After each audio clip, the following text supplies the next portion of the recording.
লেখা আছে ইলমে সার্ফ এর আলোচ্য বিষয় হলো কি শব্দ গঠন। শব্দ গঠন কি লেখা আছে? ইলমে সার্ফ এর আলোচ্য বিষয় হলো যে কি শব্দ গঠন তৈরি করো। ঠিক আছে, শব্দের গঠন ও বিভিন্ন অর্থ অনুসারে কি রূপ, ঠিক আছে, অর্থ অনুসারে কি রূপ সেগুলো আমাদের এখানে আলোচনা করা হবে। ঠিক আছে, ইলমে সার্ফ কি দিয়েছে এখানে যে এর আলোচ্য বিষয় হলো শব্দের গঠন ও বিভিন্ন অর্থ অনুসারে কি রূপ একই শব্দের হতে বিভিন্ন শব্দের উৎপত্তি হয় সেই সমূহের বিষয়ে আলোচিত হয়। ঠিক আছে, এইভাবে আমাদেরকে সমস্ত গঠনগুলো তৈরি করতে হবে। যে আল কালিমাতু কি হবে? মানুষের মুখে থেকে যে অর্থ বা অর্থবোধ বোঝায় বা কোনো কথা বোঝায় তাকে কি বলা হয়? শব্দটাকে কালমা বলা হয়। ঠিক আছে, কি বললাম? মানুষের মুখ থেকে যে কথাটি বের হয় সেই কথাটি উচ্চারিত হওয়ার আগে যে আওয়াজটি মুখ দিয়ে বের হলো শব্দটি, সেই শব্দটি কি হয়? সেটাকে কালমা বলা হয়। ঠিক আছে, কি বলা হয়? কালমা বলা হয়। ঠিক আছে, শব্দ বা কালমা বলা হয়। ঠিক আছে, কালমাতুন মানে কালমা বা শব্দ। ঠিক আছে, শব্দ বলা হয়। এবার কি বলছে? অন্যভাবে আরবি কয়েকটি বর্ণ পাশাপাশি বসে যখন একটি অর্থ প্রকাশ করে তখন তাকে কি বলে? তখন তাকে আরবি ভাষায় কি বলা হয়? কালমা বলা হয়। আরবি ভাষায় কি বলা হয়? কালমা বলা হয়। বাংলা ভাষায় শব্দ, ইংরেজিতে কি বলা হয়? ওয়ার্ড। ইংরেজি ভাষায় কি বলা হয়? ওয়ার্ড বলা হয়। যেরকম আমরা বাংলা ভাষায় কি বলছি? ভাষা বা শব্দ, শব্দ বলি। আর আরবিতে বলা হয় কি? কালমা। আর ইংরেজিতে কি বলা হয়? ওয়ার্ড। ঠিক আছে, ওয়ার্ড বলা হয়। পাশাপাশি বসলে কয়েকটা শব্দ যখন পাশাপাশি বসবে তখন তার কি বলা হয়? ওয়ার্ড বলা হয়। ঠিক আছে, সেই ওয়ার্ডটা আমরা আজ এখানে বুঝতে পারলাম যে আমরা কয়েকটা বাক্য পাশাপাশি বসলে বা ওয়ার্ড বসলে শব্দ বসলে কি বলা? ওয়ার্ড বলা হয়। ইংলিশে ওয়ার্ড বলে। ঠিক আছে, আর আরবি ভাষায় কি বলা হয়? কালমা। আর বাংলা কি বলা হয়? শব্দ। তাই তো, বাংলা কি বলা হয়? কথা বলো, বাংলায় কি বলা হয়? শব্দ। আরবিতে কি বলা হয়? কালমা। আর ইংলিশে কি বলা হয়? ওয়ার্ড।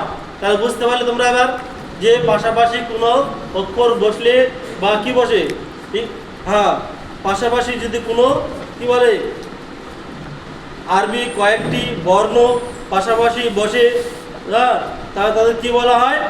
পাশাপাশি বসলে কি বলা হয় রে? বলো, পাশাপাশি বসলে বলা হয় আমরা শব্দ বা কালমা। আর ইংলিশে কি বলে? ইংরেজিতে ওয়ার্ড বলে। তাই আমরা বুঝতে পারলাম না যে কি পাশাপাশি কোনো অক্ষরগুলো বসলে তার কি বলা হয়? শব্দ বা কালমা বা ওয়ার্ড।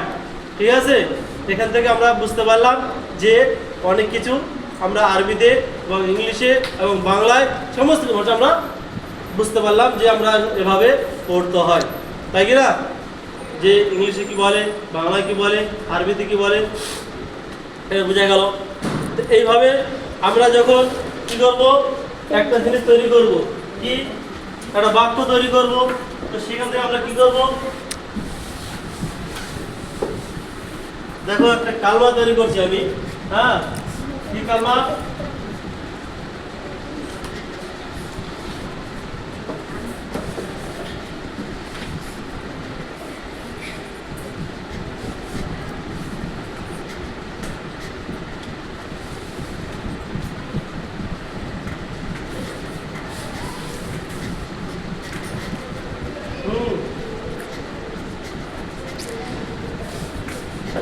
কালমাতুন। তাই কালমাটা কি বলা হয়? তিন প্রকার। ঠিক আছে, তিন প্রকার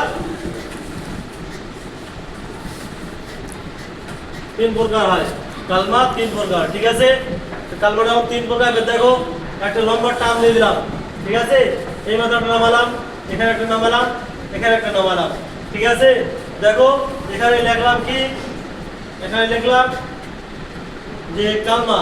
ঠিক আছে,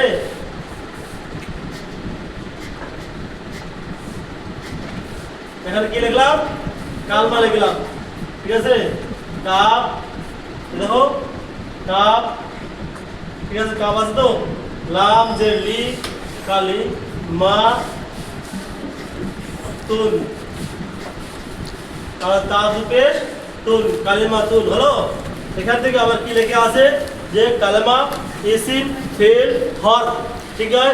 কালমাকে বলা কি ইসিম ফেল হর, হর বলা হয় কি না? তো তিনটা আমরা পেলাম এখান থেকে। কি বলা হয় এখানে?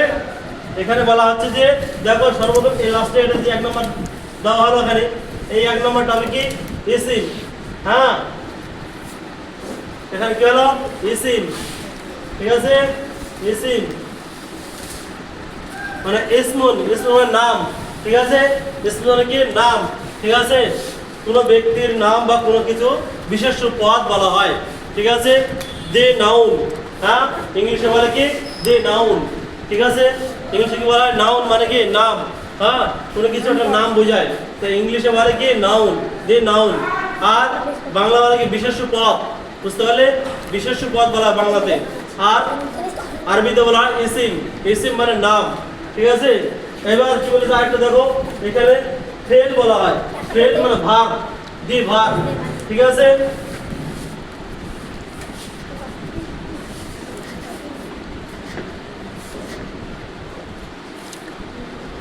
এখানে ফেল, ফেল,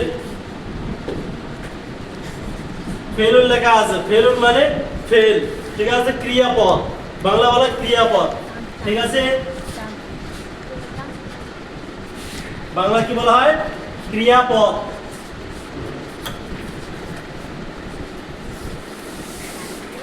চোখ নাই রে, চোখ নেই, এটা ক্রিয়াপদ বলা হয়, ঠিক আছে? ক্রিয়াপদ, ঠিক আছে? এই পদের নাম কি হলো? ফেলের নাম যে বলা ক্রিয়াপদ। তাহলে ইসিম, ইসিম মানে বিশেষ্য পদ, বুঝতে পারলে?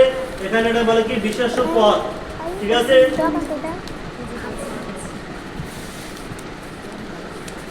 বিশেষ্য পদ, এটা বিশেষ্য পদ বলা হয়, ঠিক আছে? তাহলে দুই রকম পাওয়া গেল। এবং আর 1 নম্বর কি পাওয়া যাবে যে অভ্যয়, হ্যাঁ সেটা হার বলা হয়, ইংলিশে কি বলে? হার, বাংলা আরবিতে হার বলা হয়,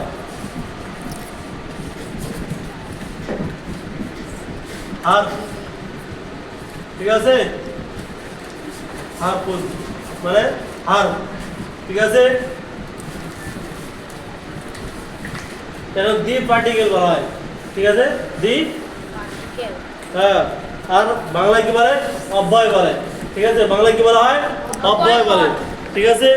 তাহলে আমরা এই যে 3টি পদ পেলাম, এই 3টি পদের নামও আমাদের মুখস্থ হয়ে যাবে ইনশাআল্লাহ, ঠিক আছে? এখানে পদগুলো দেওয়া হলো, এই পদের নাম, এই পদের নাম হয়ে যাচ্ছে, ঠিক আছে?